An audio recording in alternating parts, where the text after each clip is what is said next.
मोनिका गोयल जी दिल्ली से। राधे राधे। राधे राधे महाराज जी। आपके चरणों में महाराज जी कोटि कोटि प्रणाम। महाराज जी, धर्म के क्या लक्षण हैं? ये किस जीव में आते हैं? तस्मात् शास्त्रम प्रमाणम ते कार्यो व्यवस्थितो। जिसे शास्त्र कहता है करो उसे धर्म कहते हैं, और जिसे कहता है ना करो उसे अधर्म कहते हैं।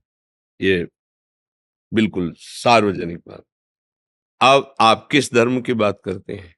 आप एक स्त्री हैं, किसी की पत्नी है, तो आप पातिव्रत धर्म की बात करते हैं, या आप माँ हैं, पुत्र के लिए बात कर रही, या आप एक बहू है, सास ससुर के प्रति कैसा हमारा धर्म होना चाहिए, इस आप किस धर्म की बात करते हैं?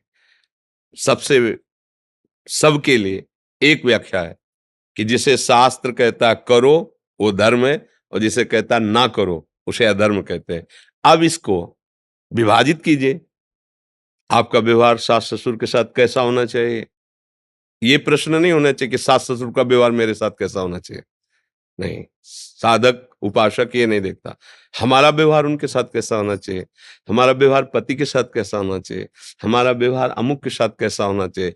उसी व्यवहार को शास्त्र सम्मत करोगे तो धर्म हो जाएगा, शास्त्र विरुद्ध करोगे तो अधर्म हो जाएगा। अगर अपने धर्म का पालन किया जाए तो कुछ भी दुर्लभ नहीं, सब कुछ प्राप्त हो जाएगा।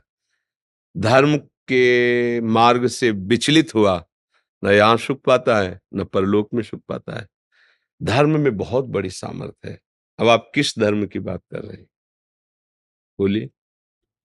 राधा कृष्ण से प्यार है, लेकिन राधा राधा नाम अच्छा लगता है। राधा राधा के दर्शन नहीं होते, कृष्ण के ये दर्शन धर्म की बात थोड़ी है, ये तो भागवत धर्म से भी ऊपर प्रेम की बात है। भगवत जब धर्म केवल बोला जाएगा तो उसकी व्याख्या होगी।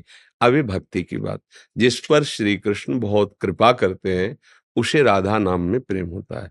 उसे राधा चरणों लाल रंगीलो गाइए ताते प्रीति रंगीली पाइए। तो इसमें संशय क्या है?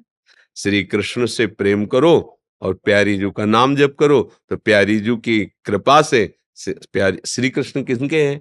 प्यारी जू के ना, तो वो कृपा करेंगी तो हमें दे देंगे।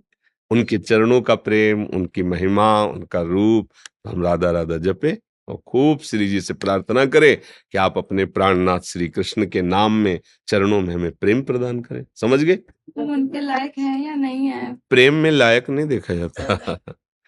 प्रेम में लायक नहीं देखा जाता। प्रेम एकाकी होता है। प्रेम का जो स्वरूप होता है वो एकाकी होता है। आप हमसे प्यार करें, हम आपसे प्यार करें, ये व्यापार है स्वार्थ का, इसे प्रेम नहीं कहते। हम आपसे प्यार करते हैं, आप हमारे ही सामने दूसरे को प्यार करो और हमें धक्का मार दो, फिर भी हम आपसे ही प्यार करेंगे, इसे प्यार कहते हैं। आप हमें गाली दो, आप हमें स्वीकार ये हम भागवतिक प्रेम की बात करते हैं। हमें आप दुख दो, आप हमें प्रतिकूलता दो, पर हे कृष्ण में हम आपसे ही प्यार करेंगे, हम आपको ही स्वीकार करेंगे। प्रेम एकाकी होता है। अच्छा, अब भगवान ने कभी प्रेम के लिए लायकात नहीं रखी कि इतना पढ़ा होना चाहिए, स्कूल का होना चाहिए, ऐसे रूप वाला होना चाहिए, ऐसा ऐसा, कहीं ऐसा नहीं। प्रेम के लिए मानो एक भगति कर नाता, चाहे वो पुरुष नपुंसक नार युवा जीव चराचर कोय, सर्वभाव बज कपट तज मोय परम प्रिय सोए। भगवान कह ना, यदि आप राधा राधा जप रहे हो तो सबसे बड़ी बात हो गई कि प्रभु आपको स्वीकार कर लेंगे। हम कैसे हैं ये देखेंगे, तुम कभी प्रभु के लायक न थे, ना आए, न रहेंगे। प्रभु का स्वभाव कैसा है? जो उनकी शरण में आ गया, जो नाम जप किया, उसको उन्होंने अपना लिया। जैसा प्यार सबरी माता को प्रभु ने दिया, ऐसा बड़े बड़े ऋषियों को भी नहीं मिला है। सामने सबरी माता प्रेम में विवल है। वो बेर पवार, भगवान बेर पार है।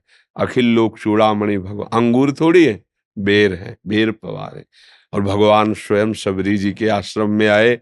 देखो, बड़े बड़े ऋषि मुनि तपस्या कर रहे थे, किसी के पास नहीं गए, क्योंकि प्यार भगवान को जान लेव सो जानन हारा, कि राम ही केवल प्रेम प्यारा। प्रभु को केवल प्रेम चाहिए, प्रेम। प्रेम ते प्रगट होए में जाना, प्रेम। अच्छा, प्रेम के लिए लायकात तो नहीं। इतना पढ़े हो तो प्रेम आएगा, इस जाति का हो तो प्रेम आएगा, स्कूल का, ये सब। हम सब प्रभु के बच्चे हैं और हमारा प्रभु पर ऐसे ही अधिकार है जैसे पुत्र का पिता पे अधिकार होता है।